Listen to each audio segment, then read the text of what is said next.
Hello, this is Lee, and I want to talk to you today about Shimmer Women Athletes, that independent all-female promotion of which I am so fond. I have been a fan for several years. I will just describe to you some of the milestones, if you will, in Shimmer Women Athletes. First of all, primarily, the DVDs, the digital versatile discs, as they are known, are how most people experience this show. As you can see, this is Shimmer Volume 1. But you'll notice something. If you look at the top of the video, you'll see that there's no heading. There's no heading up here. That is because this is not the retail version that most people are privy to. If you go onto Amazon or other Netflix or other places like that, you will find Shimmer Volume 1, 2, 3, 4, 5, and 6. But you will see on the video spine there will be a reference to a Big Vision, or presented by Ring of Honor, or it will say WWN Live somewhere at the top of the box. That indicates that you have the retail version. Now, the retail version is all well and good for enjoyment, but according to the promoter of Shimmer Women Athletes, Dave Prazak, the deal that they had only worked out for those first 6 volumes, and they no longer gain a profit from them. So they encourage fans to purchase new DVDs, which is fine. But if you want to go back to the origins of the promotion, before there was a champion, when the initial wrestlers showed what they can do for a very small audience of only 180 persons, these founding moments when cheerleader Melissa and Mischief began their rivalry, when other wrestlers appeared and showed what they could do, you will have to view the first 6 volumes. Now, when I picked these up, I had to look very carefully to find the non-retail versions, as I'm showing you here. Now, the retail versions are very easy to find online. There are some differences in the presentation. The entrances of the wrestlers come complete with music and voiceover from the character. Well, in the retail version, the music has been dubbed over with a generic sounding song, in most cases, presumably because they did not have the rights to that music. These were not shown on television. These were only shown live. So the entrance music is different. There are also a few entrances which are cut out entirely in favor of animated menus, again on the retail version. So the non-retail version presents just a little bit extra authenticity, I think. There are some extras on the retail versions, Volume 5 and 6, stills, photo gallery. These photos can be found online, and they're vintage photos of the wrestlers from those early shows. Shimmer Wrestling website also provides Volume 1 and 2 as a collector's edition. These two are just like the non-retail versions, but no other combination packs were ever released. So Volume 1 and 2 can be purchased that way. You get the same content.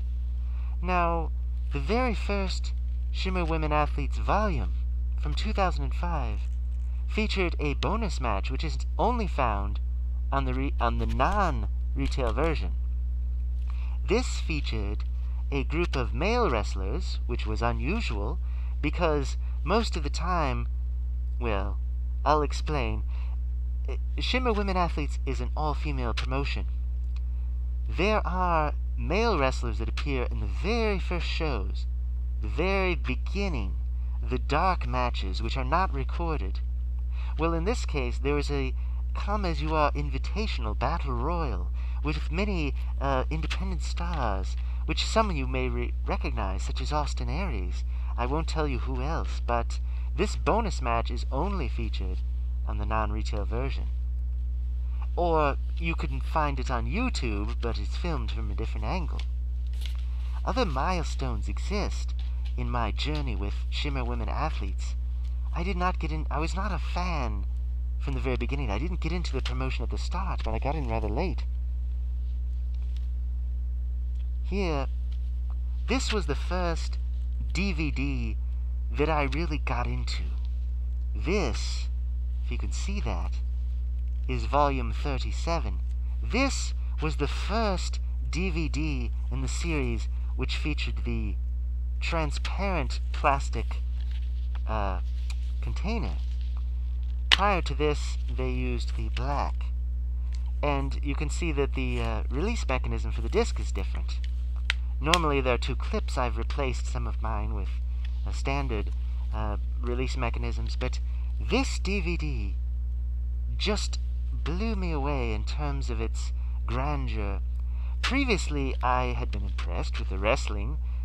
It was very refreshing to see women who could have long matches and with many moves, and they were not Japanese, and yet they exhibited many of the skills that these women overseas had demonstrated. High-flying abilities, power, moves, comedy mixed with drama and strength, and not merely eye candy, as they call it. But by the time this volume came out, 37, they had really polished the product. The visual quality had improved. You could see that they had some money now to put on a much more polished product. There were quite some good matches on this. It essentially focused on Madison Eagles, who was the champion at the time.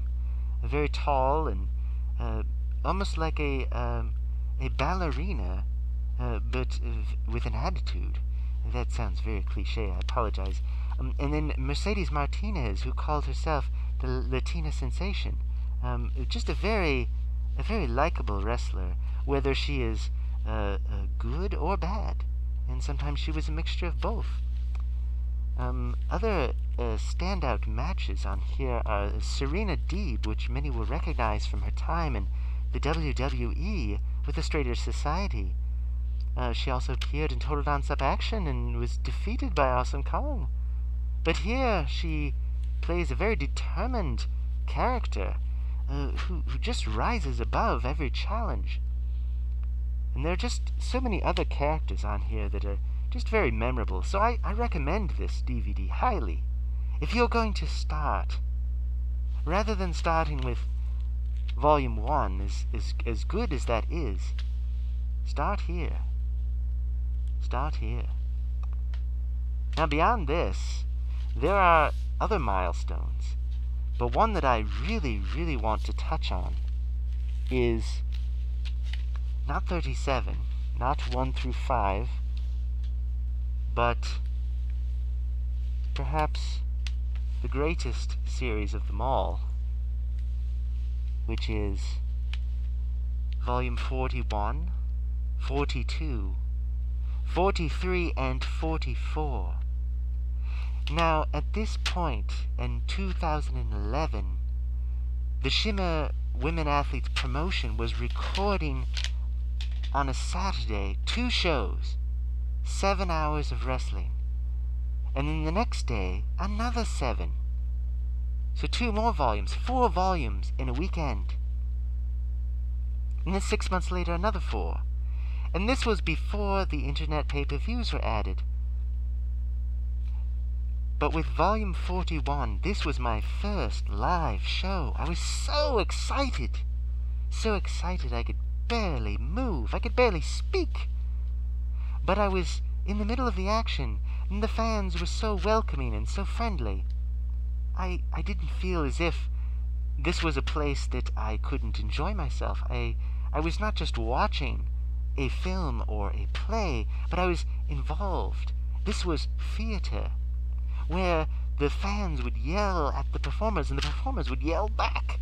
It was just very fun and interesting. And I got to see many wrestlers that I'd only seen on the screen. And they were very friendly. It was such a shock, even though I knew that they were playing characters, to see them such an angry, vengeful person on the stage, and then talking to them in person, they were the kindest person that you could imagine. And sometimes people would tease and make little jokes, and it was just wonderful. But this series, here we have volume. It's very shiny, as you can see. Volume 41 of Shimmer, right there with the clear packaging. And then volume 42, that is Kana. Oops, there's a reversed image. This is Kana from the Japanese promotion Smash. She's also been featured in, I think, JWP and a few others. Just a very friendly person, but a very aggressive character. She is very beautiful, but she fights like someone from, a kickboxer or a submission grappler, and she will just turn on people, and it's just very exciting to watch, and just very unsuspecting. Here is Sarah Del Rey, who I just greatly, greatly admire. She seems to have taken to heart the Japanese style and presents it in her own way. And she's just done so much for women's wrestling, and now she trains newcomers and things like that. This show, as a whole, these two shows, I only saw these two live. The next night I had to return home. I couldn't spend any more money. The show was not expensive, but just all the traveling and the food, and it's a lot if you don't live there yourself. But this weekend, Dave Prazak announced that they had basically overbooked the show. They had too many wrestlers. They had so many wrestlers, they had to just cram the matches in. They would have tag teams and battle royals. They would have so many matches to try to give everyone a chance. Over 40 wrestlers had participated that weekend. It was so large. It was the largest Shimmer weekend ever. And that was my first wrestling show. Very exciting. I was very lucky, very privileged. And Mr. Prazak said that they would never do this again. It was just too hard to manage. It was so difficult. But I'm glad it happened. I'm glad that I could have been a part of it and could have enjoyed it. So these volumes have a special place in my list of favorite shows.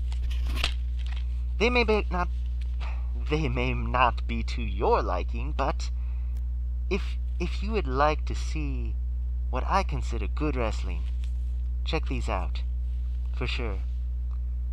Volume 43 and 44 are also good, but as the weekend wore on, you could tell that the wrestlers were a little banged up, a little tired. There wasn't quite as much. Some of the storylines came to a head, but this was really the fresh beginning. So many of these wrestlers, I wonder if they had even met each other before that weekend. We waited in line a long time. It was cold, but everyone was just so excited. And you could tell that the fans were into it. People were cheering and yelling and screaming and just talking to one another. It was great. And they would get into the action. You'll see on some volumes you can tell the crowd is just tired. But not here. Here they were energized. And just everyone was having fun, it seemed like. And that I think is really what it's all about. A couple of people on a stage pretending to punch each other in the face really doesn't mean much unless the audience is engaged. And then that energy that the crowd projects is then reflected by the performers, and there's a give and take. And that whole experience, even if you're watching it on a video, is just exciting.